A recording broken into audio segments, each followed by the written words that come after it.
Você falou dessa super especialidade, que é uma tendência, de fato, de certos espaços de ciência.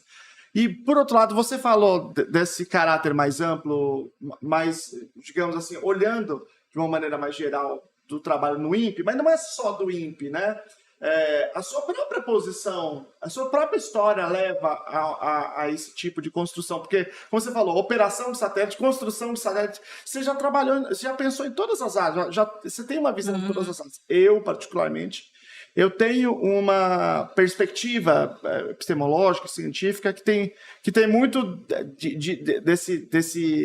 desse quê polímata, né, de olhar para tudo, para esse todo. Eu acho que isso tem um valor epistemológico para a ciência. Você acha que qual é o impacto que tem você estar nesses outros espaços para a sua produção enquanto cientista? Bom e ruim. Vou colocar os dois pontos. Você quer começar pelo ruim ou pelo bom?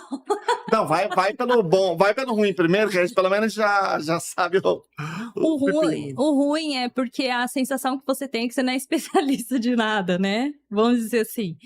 E você acaba tendo que dividir o seu tempo entre várias funções, e isso te deixa com mais dificuldade, porque tem certos estudos que você precisa de uma dedicação muito específica. Existe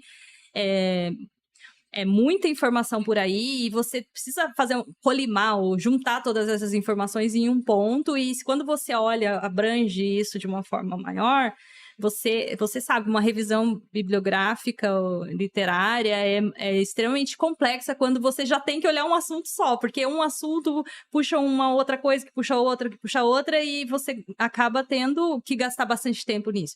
Quando você abre esse leque, isso aumenta. Então, né, você não vai ser especialista de tudo, você vai ter uma noção de cada coisa. Mas, assim, agora a parte boa é que isso também te dá um diferencial. Então, assim, quando eu estava lá na NASA, tinha audições que a gente ia fazer, e que, às vezes, até hoje isso acontece. Eu estou participando de um grupo de pesquisa, de um grupo de estudo vinculado ao Instituto de Berna, né? O Instituto de Ciências Espaciais de Berna, e em que a gente está estudando ondas EMC. A gente está falando só sobre ondas EMC. Mas quando a gente está lá, daí eles falam assim, nossa, mas... Óbvio que eles têm noção, né? Mas e como que eu vejo, então, as propriedades da distribuição das partículas, dessas ondas, não sei o quê? Mas então vamos falar com o especialista dessa área. Eu falo, não, eu sei tirar esse dado, eu sei extrair esse dado, eu sei olhar essa informação.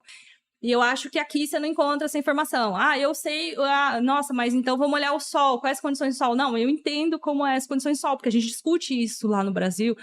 Então, assim, você olha a pessoa, que nem uma vez, em algum tema, a gente estava falando assim, eu falei, não, mas isso daqui não pode ser só por esse motivo, tem que ter aquele outro.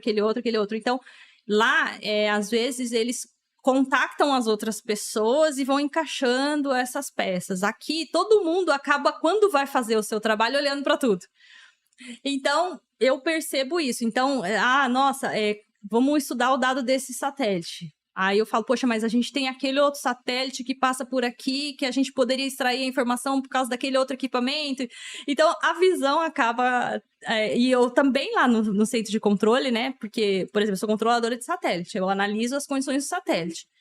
Então, uma coisa que tem acontecido ultimamente quais as condições do clima espacial e como ela afeta o satélite. Até então, é um parâmetro de entrada para propagação de órbita. Agora, a gente já fala, não, peraí, deixa eu olhar qual é o estado do clima espacial, porque se eu tiver uma tempestade de partículas, ela pode gerar, então, um arrasto atmosférico que faz com que o satélite perca altitude e eu tenho que fazer uma manobra antes. Então, mas isso só entrou lá dentro, eu posso estar sendo, sei lá, vamos dizer assim, achando, mas eu acho sim que isso entrou lá dentro por causa de eu ter estudado em outras áreas e ter trazido esse conhecimento para dentro da área, porque senão eu estaria tendo uma visão só engenheirística do satélite. E então, se teve essa perturbação, vamos ver como está o clima. Será que a gente não consegue fazer, então, um trabalho onde a gente avalia como o clima impactou o satélite nessa situação? Então, eu acho que essas coisas, quando você tem uma visão mais ampla, você abre este leque, então você tem essa visão, mas te cobra um preço de você não acabar sendo muito especialista em uma coisa só. Sempre tem um lado ruim e um lado bom.